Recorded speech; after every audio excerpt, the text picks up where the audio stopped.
नमस्कार शेतकरी मित्रांनो, मी सुमित. आपली माती आपले लोक या यूट्यूब चॅनलमध्ये तुमचं पुन्हा एकदा स्वागत आहे. शेतकरी मित्रांनो, आजच्या व्हिडिओमध्ये बघूया मान्सून अपडेट 2026.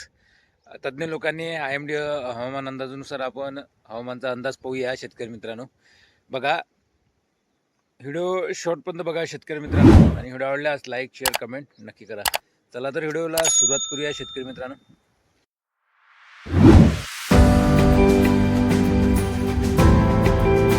शेतकरी मित्रांनो, देशभरातील शेतकऱ्यांसाठी आनंदाची बातमी आहे. नैऋत्य मान्सून 4 जून 2026 रोजी अधिकृतपणे केरळमध्ये दाखल झाला आहे. यंदा मान्सूनचे आगमन साधारण 3 दिवस उशीर झाले असले तरी पुढील प्रगतीसाठी हवामान अनुकूल असल्याचे भारतीय हवामान विभागाने सांगितले आहे. आता सध्याची परिस्थिती बघूया. मान्सूनने केरळ, लक्षद्वीप तसेच दक्षिण भागातील काही भाग व्यापले आहे.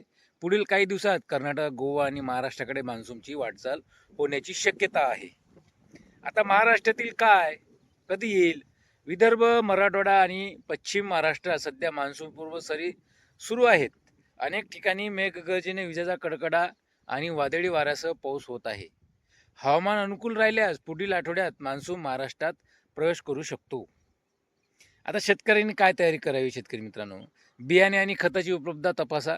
पेरणीसाठी शेतीची अंतिम मशागत पूर्ण करा. पहिल्या पावसानंतर लगेच घाईने पेरणी करू नका. सलग आणि समाधानकारक पाऊस झाल्यानंतरच मुख्य पिकाची पेरणी करा.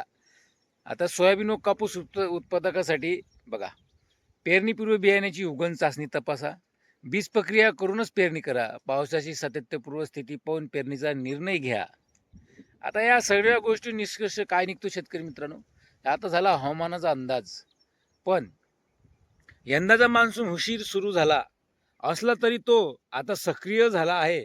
महाराष्ट्रातील शेतकऱ्यांनी पुढील 7 ते 10 दिवस हवामानावर लक्ष ठेवून पेरणीची तयारी पूर्ण ठेवावी. शेतकरी मित्रांनो बघा, आता 10 तारखेनंतर आपल्या विदर्भात पाण्याची सुरुवात होताना दिसेल. शेतकरी मित्रांनो, 10 तारखेच्या समोर.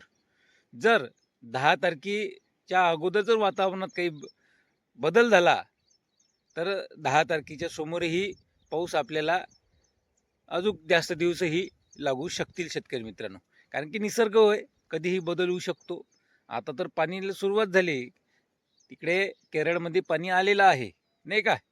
वातावरण सुरुवात झाले. आता 10 तारखेसमोर आपल्या महाराष्ट्र पूर्ण भर पसरेल.